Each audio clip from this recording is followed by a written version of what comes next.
Welcome to Navata TV. అయితే నిన్న మనం స్టోరీ బోర్డ్ లో అద్దెదారుల యొక్క హక్కుల గురించి నిన్న మాట్లాడుకుందాం కదా. సో ఈ రోజు అద్దెదారులకే కాదు, అలాగే ఇల్లు అద్దెకి ఇచ్చినటువంటి ఓనర్లకి చట్టంలో ఎటువంటి హక్కులు ఉన్నాయి అనేటటువంటి విషయాలు కూడా ఈ వీడియోలో ఒక్కసారి మనం తెలుసుకునే ప్రయత్నం చేద్దాం.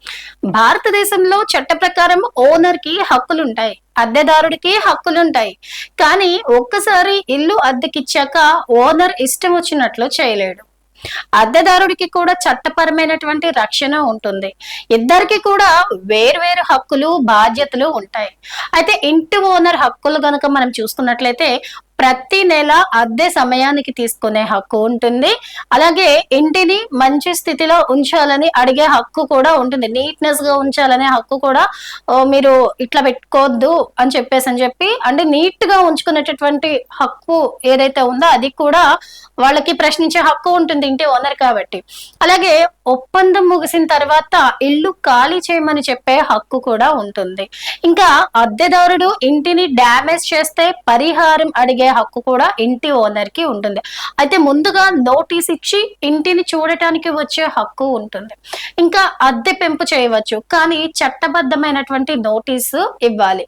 అద్దెదారుల హక్కులు కూడా మనం చూసుకున్నట్లయితే ఆల్రెడీ మనం చెప్పుకున్నాం, ఒక్కసారి ఇప్పుడు కూడా రిమైండ్ చేసుకున్నట్లయితే ఒప్పంద కాలం పూర్తయ్యే వరకు ఇంట్లో ఉండే హక్కు వాళ్ళకి ఉంటుంది. అలాగే కరెంటు, నీరు, ఇంటర్నెట్ లాంటి సదుపాయాలు నిలిపివేయకుండా ఉండే హక్కు ఉంటుంది. ఇంకా ఓనర్ అయితే ముందస్తు సమాచారం లేకుండా ఇంట్లోకి రావడం ఆపించే హక్కు ఉంటుంది. అక్రమంగా ఎక్కువ అడ్వాన్స్ అడిగితే ఫిర్యాదు చేసే హక్కు అద్దెదారుడికి ఉంటుంది.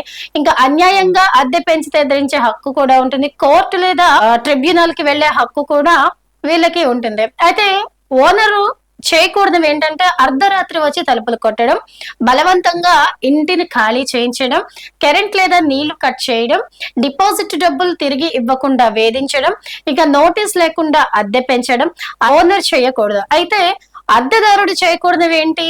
అద్దె చెల్లించకుండా ఉండడం, ఇంటిని డ్యామేజ్ చేయడం, అనుమతి లేకుండా సబ్లీజ్ ఇవ్వడం, చట్టవిరుద్ధ పనులకు ఇంటిని వాడడం. ఇక వీటన్నిటికీ కూడా వర్తించేటటువంటి ముఖ్యమైన చట్టాలు ఒకసారి చూసుకున్నట్లయితే rent control act, model tenancy act 2021, transfer of property act 1882, state rental laws Hyderabad, తెలంగాణలో ఎక్కువగా రెంట్ అగ్రిమెంట్ మరియు ట్రాన్స్ఫర్ ఆఫ్ ప్రాపర్టీ యాక్ట్ ఆధారంగా కేసులు చూస్తారు. ఇక కొన్ని సందర్భాల్లో రెంట్ ట్రిబ్యునల్ కూడా పరిష్కారం ఇస్తుంది. ఇక సాధారణంగా ఇంటి యాజమాన్యం ఓనర్దే, కానీ అద్దెకు ఇచ్చిన తర్వాత నివాస హక్కు అద్దెదారుడికి ఉంటుంది. చూసారు కదండి. ఈ వీడియో కనుక మీకు నచ్చినట్లయితే మా ఛానల్ ని లైక్ చేయండి, షేర్ చేయండి, సబ్స్క్రైబ్ చేయండి, బెల్ ఐకాన్ ని క్లిక్ చేయండి.